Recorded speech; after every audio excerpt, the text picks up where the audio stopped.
الرجيم بسم الله الرحمن الرحيم يا أيها الذين آمنوا لا تأكلوا أموالكم بينكم بالباطل إلا أن تكون تجارة عن تراض منكم ولا تقتلوا أنفسكم إن الله كان بكم رحيما ومن يفعل ذلك عدوانا وظلما فسوف نصليه نارا وكان ذلك على الله يسيرا. الله ایمان والو ته یو بل مالونه خپل منځ کې په ناجایزو طریقو مخورئ. هر غیر شرعي طریقه که غلا ډاکا یا خرڅولو او غستلو کې غیر شرعي طریقه سود رشوت دا ټول په باطله طریقه باندې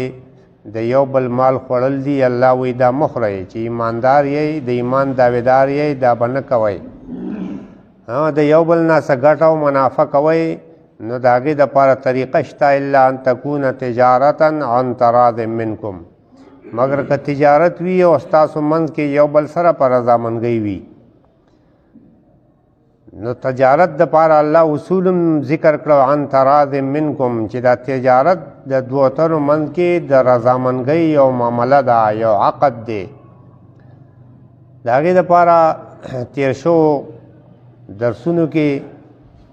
ابتدایي کمې ضروري خبرې چې وي هغه موږ ذکر کړې وي. کم شي کې تجارت جایز دی، کم کې جایز نه دی. بیا د خرڅولو او غستلو دپاره څه شرعي اصول دي، د هغې اصولو پابندي به پکاري. هله به دا بیه ستا ټیک وي، دا تجارت به ستا صحیح وي، په دې باندې شوې ګټه به تاله حلالوي. او هغې کې څه ناجایز صورتونه مخکې هم ذکر شوي، انشاءالله آینده به هم ذکر کوو. کله چې دغه صحیح طریقې باندې یو معامله وشوه، یو عقد وشو، یو بیع وشوه، نو دغه خرڅونکې کم شی چې د خرڅ کړی دی دا اخیستونکي شو، د هغه چې کومې پیسې دله ورکړي دي دا د خرڅونکې شوې، مبادله المال بالمال. اوس کله کله معامله بالکل ټیک وشي د شریعت د اصولو مطابقي، خو د هغې د ورانولو ضرورت راځي. دا بیه روانول، دا بیه ختمول. د دې د ختمولو دپاره دوه طریقې دي. یوه طریقه په رضامندګۍ باندې ده او درې طریقې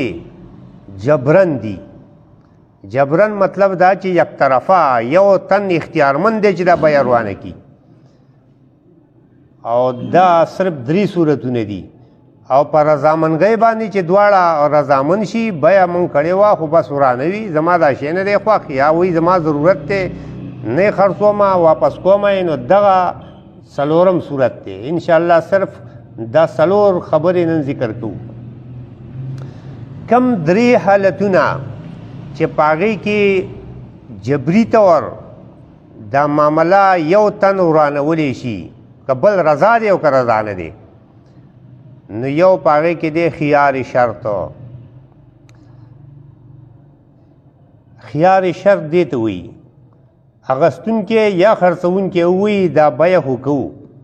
خو ماله به د دې بیې د روانولو اجازت وي، د دې بیې نه د معاملې نه د واپس کولو به ماله حق وي. څومره حق به وي، څومره ورځې به وي، نو د شریعت د رو مطابق 3 ورځې. 3 ورځې چې کله پکې خیار کېښودو خرڅونکي یا اخیستونکي، که زه خوشحاله نه وم زه به بیه روانوم. 3 ورځې کې دنده د ووي چې یاره هغه شی زما خوښ دی، زما بیه په بیه ده، نو د بیې د روانولو هغه اختیار د ختم شو. 3 ورځو کې دنده د ووي چې یاره هغه شی معامله مې نه ده خوښه، بیه مې نه ده خوښه، زه بیه روانوم. که بل وی زه نه روانوم، خو دله اختیار شته یک طرفه چې دا بیه فسخ کی، ختم کی، ته ځان له خیار یې ښی دی. نو دا خیار خرڅونکی هم ځان له ایښودی شي، اخیستونکی هم ایښودی شي. کله کله اخیستونکی یا خرڅونکی ماهر نه پویه نه وستانه خدا شی اخلم زه د پلار سره صلاح کوم پلار ته خیم رور ته خیم بل ماهر ملګری ته خیم که د هغه خوښه وه نو زما ستا بیه به وي که د هغه خوښه نه وه زما ستا بیه به نه وي دا هم ټیک ده که هغه دریم سړي چاله چې اختیار یې ښودی شی دی هغه وي چېره دا بیه ټیک نه ده هم ورانه شوه بیه ختمیږي یک طرفه او که دې چا چې شی اغستی دی د وی چې زما خوښه نه ده نو هم بیه روانه شوه خو دا خیار شرط به صرف 3 ورځې که د 3 ورځو نه زیات یو سړي خیار شرط کېښودو زمونږ خلک اکثر څه وي هلکه میاشت پس که دې خوښه نه وه نو بس راوړه شی به بیه به ورانوي دا خیار شرط جایز نه دی دا شرط باطله دی داسې قسمه د 3 ورځو نه زیات شرط پکې چا کېښودو د بیې د روانولو دپاره د شریعت حکم څه دی 3 ورځو کې دنده بیه یا ورانه کړه یا یې حتمي کړه ټیک شوه خو که 3 ورځې پې واوښتې بیه نه ورانه کړه او نه یې حتمي کړه او لا دې ته ګوري چې ماله 10 ورځې خیار دی او 20 ورځې خیار دی او میاشت دی دا بیع فاسد ده د بیع فاسد حکم څه دی دا بیه روانول دا بیه ختمول او سرنه د فساد نه بغیر دا بیه دوباره کول نو په دې طریقه باندې دا شرطونه زمون خلک اکثر ږدي که مې خوښه نه وه نو د دې خوښې د ښکاره کولو دپاره شریعت 3 ورځې ټیم ورکړی دی صحابیو دوکه کېده به نو هغه بیو اغستو خرڅولو کې نبي علیه السلام ورته یو طریقه وښوده وی چې چا سره بیه کوي که نه نو دا به ورته وایي چې لا خلافته دوکه به پکې نه ګورې اولیه خیارو 3 ایام ماله د 3 ورځو خیار به وي 3 ورځو کې به چا سره صلاح کومه شی ټیک دی بیه صحیح ده که نه نو بیه به روانوم نو په دې خیار شرط باندې یک طرفه که بل تن خوشحاله دی که خوشحاله نه دی بیه روانولی شي صحیح بیه ټیک بیه په دې باندې روانولی شي دویم شوی بیه روانولی شي هغه خیار رؤیت دی خیار رؤیت څه ته وایي یو سړي سره کور کې شی دی صفتونه یې ورته وکړه داسې دی تا وی بس خو چې دا دی جو دا زما په دومره پیسو شو نو وا دې غستو بغیر د لیدلو نه شی دې ولیدو خوښ دې دی هم په حقه پیسو ستا شو خوښ دې نه دی تاله قانوني طور اختیار دی چې دا بیه روانه کې چې دا ما لیدلی نه و تا چې صفتونه کول هغه نه دي او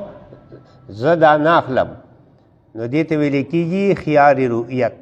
نه لیدلی شی تا واغستو نو د لیدلو نه پس تاله اختیار دی د بیې د برقرار پرېښودو چې کوم د نالیدلي په صورت کې تا بیه کړې ده یا دا بیه روانول 2 شو دریم خیار عیب یو شی دی چې هغه تا واغستو دا غستو په وخت کې پاغې کې د خرڅونکي د کور عیب دی نقصان دی هغه نقصان هغه تا ته نه دی بیان کړی تا نه دی لیدلی تا کور ته څاروی راغی اوس هغه عیب او نقصان تا ته پکې ښکاره شو معلوم شو اوس تا ته اختیار دی قانوني طور جبري طور یک طرفه دا بیه روانه کې ځکه چې دې کې داسې عیب دی چې د دې عیب سره دا شی زما خوښ نه دی زه نه اخلم ما ته قبول نه دی دې ته شریعت کې خیار عیب وي په دې معامله کې زمونږ خلک یو بله خبره کوي هغه ټیک نه ده خیار عیب کې یا به دا شی چې په کومه بیه شوی دی هغه بیه باندې به ځان ته پرېږدي سره د عیب نه بس خو دا عیب دی پکې خو زما سره دی نه ما ته قبول دی خو داسې نشي کولی چې زه دا شی خو زما شو خو به زه به د دې عیب د وجې نه دومره پیسې کټ کومه دې ته رجوع بنقصان العیب وایي رجوع بنقصان العیب جایز نه ده په عیب په وجه باندې پیسې کټ کول جایز نه دي دا خو ما ستانه په 1000 روپۍ دا شی اغستی او خو چونکې دا عیب دی پکې اوس دا زما 500 شو که هغه تا ته د خپلې خوښې نه هغه ټولې پیسې پرېږدي هم دې پرېږدي خو د هغه پیسې دي که نه خو قانوني طور د دې عیب د وجې نه جبري طور ته پیسې کټ کولی نه شي د عیب نه. یو صورت کې کټ کولی شي. هغه صورت څه دی؟ یو عیب په یو شي کې د خرڅونکي د کور دی او بل عیب پکې ستا په کور کې پیدا شو. اوس که ته دا شی واپس کوې هغه ته، نو د نوي عیب سره واپس کوې، هغه ته نقصان دی. او که نه زوړ په هغه شته اخیستلی شوي پیسو باندې اخلي پرېږدي، تا ته نقصان دی ځکه چې د هغه د کور عیب دی پکې. مسله ونخطا بې ځایه. د هغې حل دا دی. اوس رجوع بنقصان العیب وکړه. رجوع بنقصان العیب مطلب دا دی. دا تعبیرات د زمونږ د کتابونو دي. بهرحال زه په پښتو کې د هغې مطلب بیانوم، بوج کوئ یې په ځان ما. رجوع بنقصان العیب دې ته وایي چې مثلا چې دا عیب پکې نه و، د دې شي قیمت 1000 روپۍ و، چې پکې دا عیب دی د دې قیمت 800 دی، چې کوم د خرڅونکي د کور عیب دی. اوس پکې د اخیستونکي په کور کې نوی عیب پیدا شوی دی، نو دا 200 روپۍ به د دې خرڅونکي نه کټ کړي. که دې پیسې نه ورکړي، که دې ورکړي نو 200 روپۍ به ترې واپس والی. دا رجوع بنقصان العیب، یعنی دغه عیب د نقصان د وجې چې په قیمت کې کمی راغلی دی، هغه د اخیستونکي نه کټ کول یا واپس اخیستل په دې حالت کې ټیک دي چې کله په هغې کې یو نوی عیب را پیدا شوی دی. د خرڅونکي د کور د عیب سره پکې دویم عیب هم راغلی دی. کله کله داسې وشي چې شی خرڅ شي،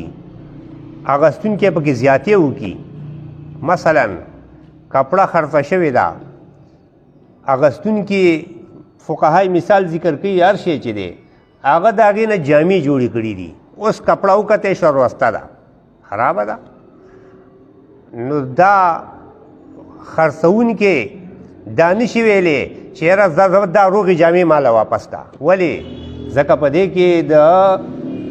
اخیستونکي محنت کړی دی، د هغه پې خرچه شوې ده، هغه خرچه چېرته لاړه. د دې د وجې نه چې داسې قسمه زیادت متصله دي ته وایي، دا پکې وشو، نو په دې کې به رجوع بنقصان العیب کوي. دا شی به دغسې نه واپس کوي چې زه ستا هغه خپل کړاو پکې ماف کا، یا هغه خپله خرچه پې تا کړې ده هغه پکې هسې شوه او دا شی ما ته واپس کا. دا قانوني ته ورنشي کولی. عیب څه شی دی؟ عیب د پاره لنډ قانون دا دی، کم شی چې د یو شي قیمت د هغې د وجې کمیږي د تاجرانو په اصطلاح او عرف کې، بس دا عیب دی. دا عیب دی. مثلا کریاني دکان نه تا شی واغستو، هغه کور استعمال کو، ستینه استعمال کو، هغه خراب دی، روس دی، بدبو پشمن دی، بس دا عیب دی. دغسې نور څه بهرحال کله کله ښکاره شي باندې سړی دوکه شي، پکې وګوري عیبجن دی، په دغې هم واپس کولی شي. بهرحال د عیبونو تفصیل هغه د څیزونو پورې او د وخت سره وي، خو چې کم شي باندې کم نقصان باندې قیمت غورځېږي دغه عیب دی. 3 خبرې مې وکړې چې په دې 3 خبرو شوي روغه صحیح بیا، نور څه خارجي نقصان پکې نشته. دا یو سړی یک طرفه روانولی شي. رضامندګۍ باندې روانول هغه وروستو ذکر کوو. یک طرفه، بل وایي زه نه ورانوم بیا، ته باید نه ورانوې خو زما د غاړې روانه ده. دا په دې 3 حالاتو کې کیدی شي. خیار شرط، چې چا ځان له شرط مقرر کړی دی خو به دا 3 ورځې زیات نه. او بل خیار رؤیت، چې یو شی تا لیدلی نه دی او اخیستی دی، چې دې ولیده ستا خوښه ده که واپس کوې، بیا روانوې، یک طرفه ورانولی شي. خیار عیب، یو شي کې د اخیستو په وخت کې نقصان و، تا هغه نقصان نه ولیدلی، خرڅونکي نه و ښودلی، نو چې کله تا هغه عیب نه خبر شوي نو د دې عیب د وجې واپس کولی شي. نبي علیه السلام وایي کله چې اخیستونکي خرڅونکي معامله کې عیب ښکاره کو، رښتیا یې ووي، دوله به د دې په دې تجارت کې خیر او برکت اچولی کېږي. او کله که چېرې دې عیب پټ کي نو د دې د تجارت به بې برکته یې ګورې، ښه بې برکته وي. زمونږ مسلمانانو دی الله رحم وکړي، څوک دا ضرورت نه ګڼي ګورې اخیستلو خرڅولو کې بس سړی رسوا، په بازار کې چې دی په ګاډۍ کې شی واغستو نو نیم به دله روغ وغورځوي نو نیم به څخه مخې ته جمع کړي مخې ته ښکلی تا به هغه ځای کې هغړې ته ودرئ دلته چې دوه دانې ښکلې غورځوي نو پنځه به ورسره ستا غورځولي نو چې کور ته راشي نو نیمې به ارتاوي کې نیمې به پاتې شي لکه چې واپس خو بیا نه وړی شي او نه یې هغه ستانه اخلي نو دا عیب پټول څه کوي چې دا هغه دوکه ورکول دي دا هغه دوکه ورکول دي نو دوکه په خپل ځای حرام ناجایز شی دی عیبجن شی سړي پې ګمان د ښایسته کړی دی او پکې تا ته عیب معلوم دی او هغه ورکای بهرحال قانوني حق دی عیبجن شی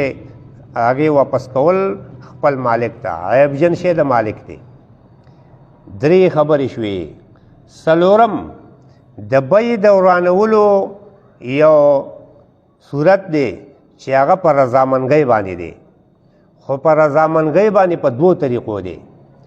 یو ما په تا شی خرڅ کړی دی او ستانې واپس قیمتاً بیا اخلم قیمتاً یې دنه بیا اخلم نوې بیه کوو نو دا نوې بیه چې کله موږ کوو زړه بیه ختمه شوې ده نو د دې دپاره ضروري دا ده چې که چرې په ارزان قیمت زه واپس اخلم چې زړې پیسې ختمې شوي که زړې پیسې نوي ختمې شوي د هغه اغستونکي زړې پیسې نه ختمې کړي نو په کمو پیسو باندې واپس نشي اغستی خو که چرې زړې پیسې ختمې هم نه وي په سر یې هم واپس اغستی شي او په ګران قیمت یې هم اغستی شي کله کله یو سړی شی خرڅ کړي او حقه خپل شی په ګران قیمت ومالي شی ته بیا ضرورت شو بازار کې ریټ ختلی دی هر څه شي هغه خپل شی خلک په ګران ومالي په سر ومالي ارزان ومالي نو په ګران او په سر هر حالت کې اغستی شي خو په ارزانه باندې هله اغستی شي چې زړې پیسې ختمي زړې پیسې څه وي هغه ختمې شوي وي ورنه فقهاو قانون ذکر کړی دی شرا د ماباع باقل مما باع قبل نقد الثمن لا يجوز کم شی چې تا خرڅ کړی دی واپس اغستل مخکې د زړو پیسو د ختمېدو نه دا ناجایز ده ګورې دا بیه ناجایز ده دا نوې بیې شکل دی دویم د واپس کولو طریقه ده دا شته بیه روانول هغې ته اقاله وي فرق صرف دا دی چې د یوه کې به د بیې الفاظ دي دا شی په ما په تا درخرڅ کړو دا شی ما واغستو په دومره پیسو مې درخرڅ کړو په دومره مې واغستو دغې دپاره دغه ضروري ده زړې پیسې ختمې شوي دي په کمه په زیات او په سر په درې وړو طریقو یې اخیستی شي زړې نه دي ختمې شوي په کمه یې نشي اخیستی لنډه خبره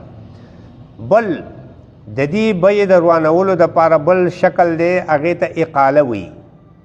اقاله یعنې دا بیه روانول دا زړه بیه ختمول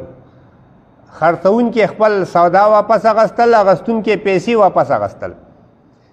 نبی علیہ الصلوۃ والسلام د دې ډېر ترغیب ذکر کړی دی فضیلت ذکر کړی دی نبی علیہ السلام فرمایي چا چې پیمانه ته د هغه بیه واپس کړه بیه ورسره ورانه کړه یا اغستونکي پیمانه دی په دې بیه یا خرڅونکي پیمانه دی هیڅ وجه عیب نشته د لیدلو وجه نشته شرط نشته هغه قانوني واپس کولو اختیار خو نشته خو و یاره دا شی مې خوښ نه دی اوس ما پیسې نشته څه نشته څه عذرونه ځان له وي نو په دې عذرونو باندې قانوني طور د واپس کولو حق خو نشته خو په رضامندګۍ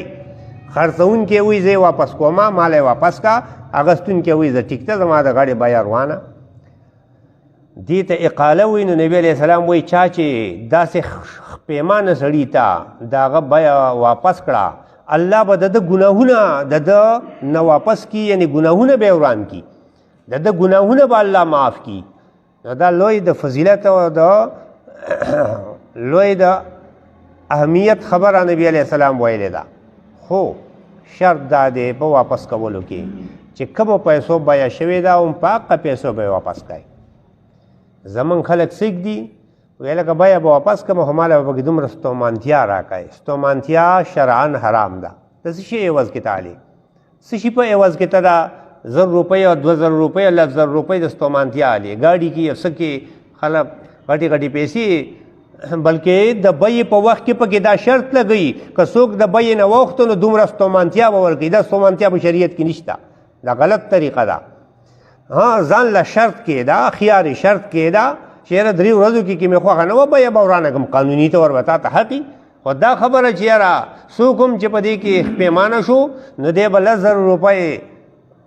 پړه ورکوي، ستومانتیا ورکوي، هغه اخیستونکی یې ورکوي او که خرڅوونکی یې ورکوي. خو چې څوک په بیه باندې ستومانه شو دا ستومانتیا ورکول دا منع دي. نو اقاله کول په کمو پیسو باندې، شته بیه روانول، نوې بیه کولو خبره مې مخکې کړې ده، شته بیه روانول په کمو پیسو باندې دا ناجایز دي. دا تا چې 10,000 روپۍ واغستې څه شي په عوض کې د واغستې، تا ته خو ستا هغه شی تا ته پوره واپس شوی دی، سالم روغ واپس شوی دی. نو دا 10,000 روپۍ دا د څه شي په عوض کې تا واغستې، دا ناجایز دي، حرام دي.